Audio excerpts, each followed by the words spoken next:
Hello दोस्तों, आप सभी का जनता क्रिएशन में स्वागत है।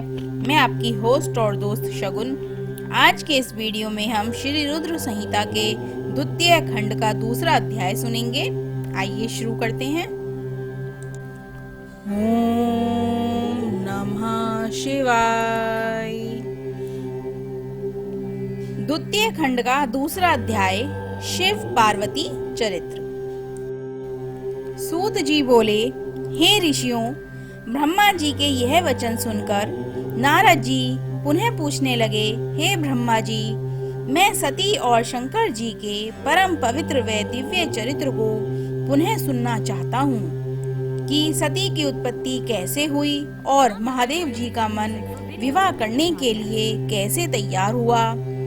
दक्ष से नाराज होकर देवी सती ने अपनी देह को कैसे त्याग दिया और फिर कैसे हिमालय की पुत्री पार्वती के रूप में जन्म लिया। उनके तप, विवाह, कामनाश आदि की सभी कथाएं मुझे सविस्तार सुनाने की कृपा करें।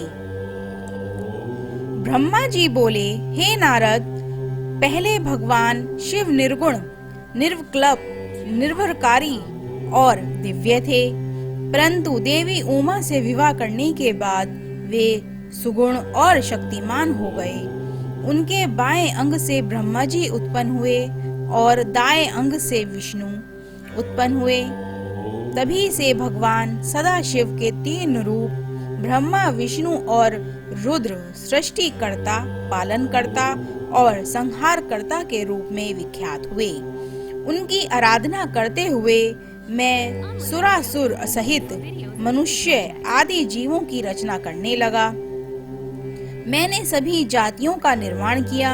मैंने ही मरीच, अत्रि, पुलह, पुलस्त्य, अंगिरा, क्रतु, वशिष्ठ, नारद, दक्ष और भृगु की उत्पत्ति की और ये मेरे मानस पुत्र कहलाए। तत्पश्चात मेरे मन में माया का मोह उत्पन्न होने लगा। तब मेरे हृदय में अत्यंत मनोहारी और सुंदर रूप वाली नारी प्रकट हुई। उसका नाम संध्या था। वह दिन में क्षीण होती, परंतु रात में उसका रूप, सौंदर्य और निखर जाता था। वह सायं संध्या ही थी। संध्या निरंतर मंत्र का जाप करती थी। उसके सौंदर्य से ऋषि मुनियों का मन भी भ्रमित हो जाता था। इसी प्रकार मेरे मन से एक मनोहर रूप वाला पुरुष भी प्रकट हुआ। वह अत्यंत सुंदर और अद्भुत रूप वाला था। उसके शरीर का मध्य भाग पतला था। वह काले बालों से युक्त था। उसके दांत सफेद मोतियों के ऐसे चमक रहे थे। उसके श्वास से सुगंधित निकल रही थी। उसकी चाल मदमस्त हाथी के समान थी। उसकी आंखें कमल के समान थीं। उसके अंग में लगे केसर की सुगंध नासिका को तृप्त कर रही थी।